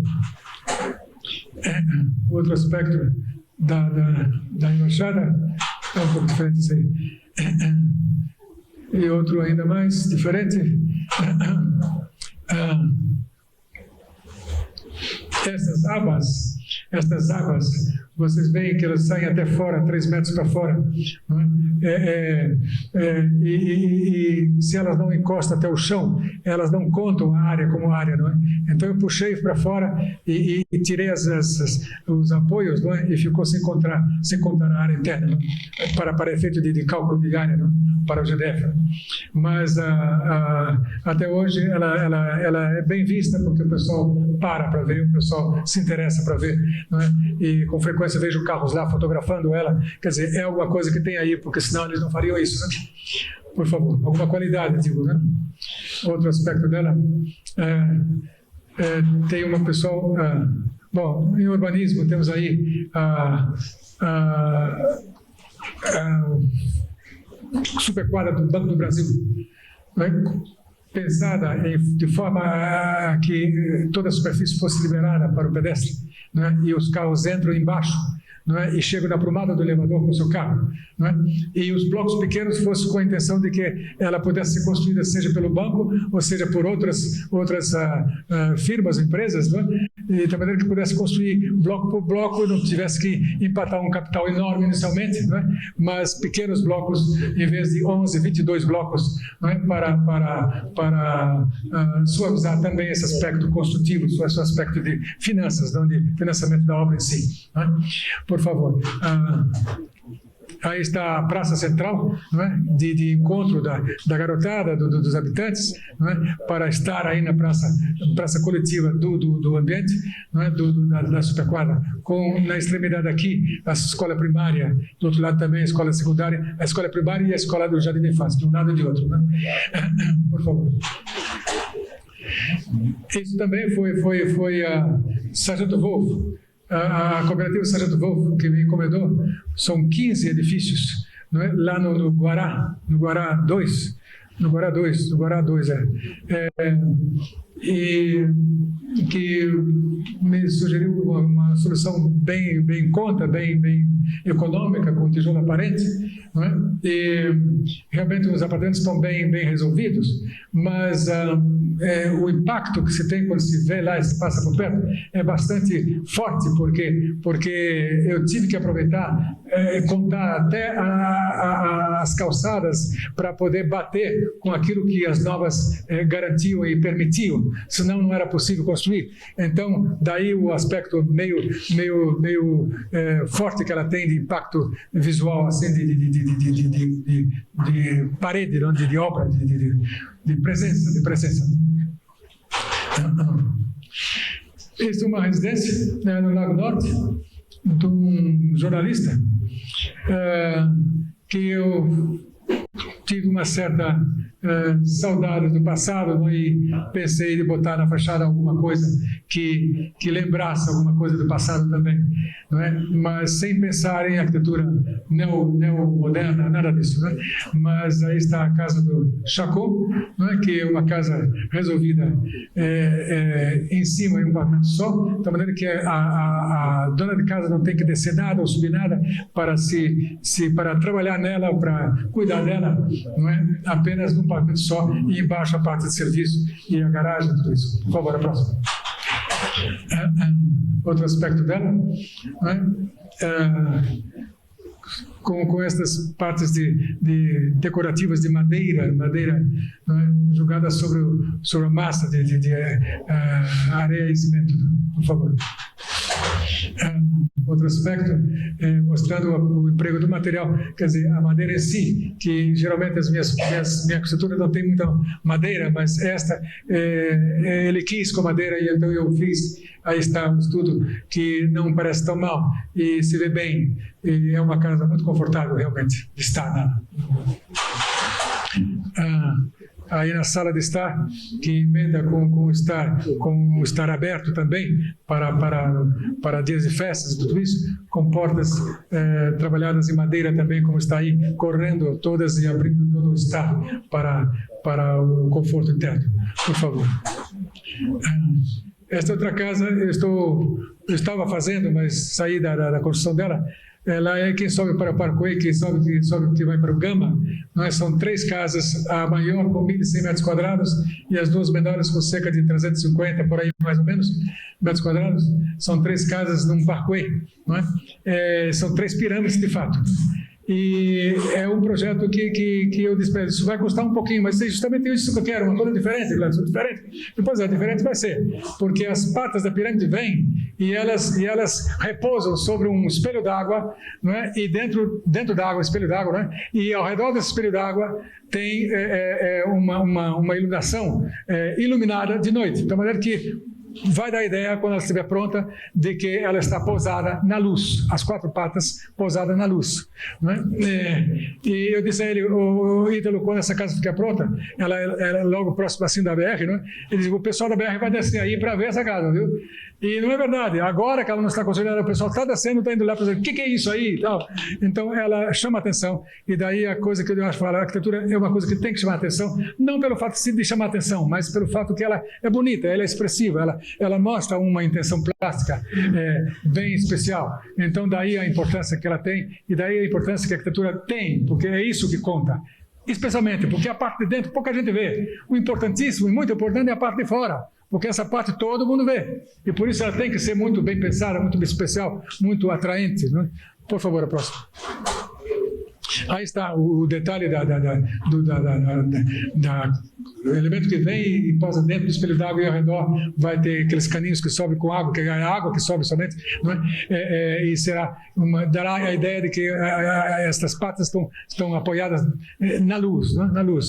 E eu disse a ele, um dia vai aparecer aí uma nave espacial, não é? E pousar ao lado dela para ver o que a irmãzinha está fazendo aí.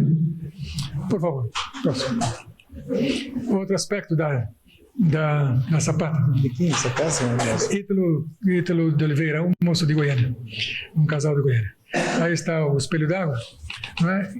Que naturalmente custou um pouquinho mais de concreto aí, mas segundo ele, valeu a pena, porque eles adoram a casa, eles gostam muito da casa, estão agora acabando aos poucos, não é? Mas já alugaram para a Embaixada Americana a casa, porque a Embaixada vai fazer uma reforma na Embaixada dita lá em cima, é pertinho da Embaixada Americana.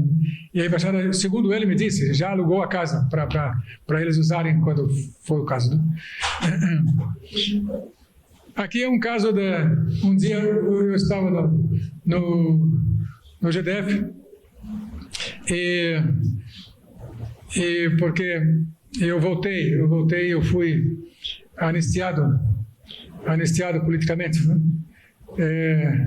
E voltei para trabalhar com todos os direitos que eu tinha anteriormente e é por isso que vamos aproveitar para falar alguma coisa sobre esse aspecto da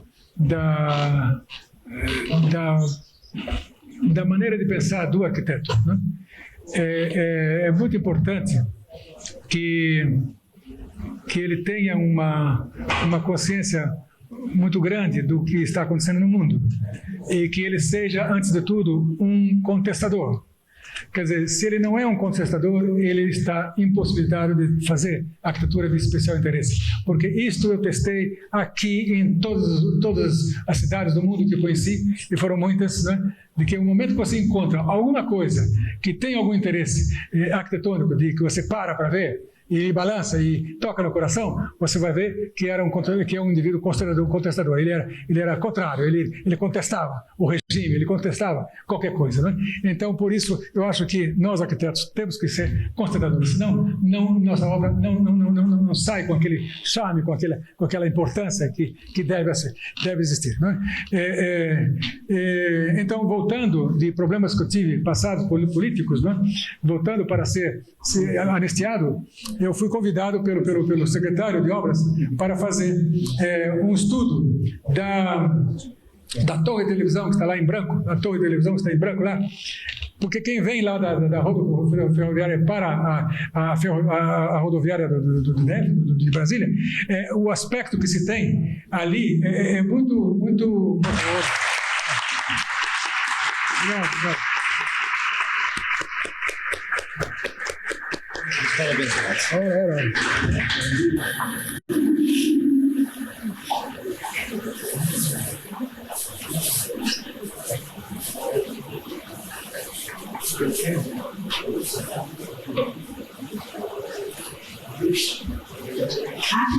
24ª reunião do Conselho Diretor do IABTF, aos 28 dias do mês de janeiro de 1997, o Conselho Diretor elegeu o conselheiro de pronto merecimento ao senhor Márcio da Rocha por sua valorosa contribuição para a consolidação de nossa cidade e por sua relevante contribuição na promoção da arquitetura.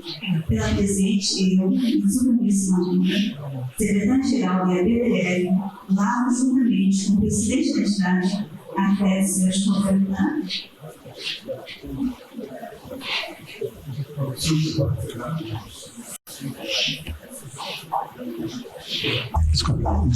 Nosso diploma para você.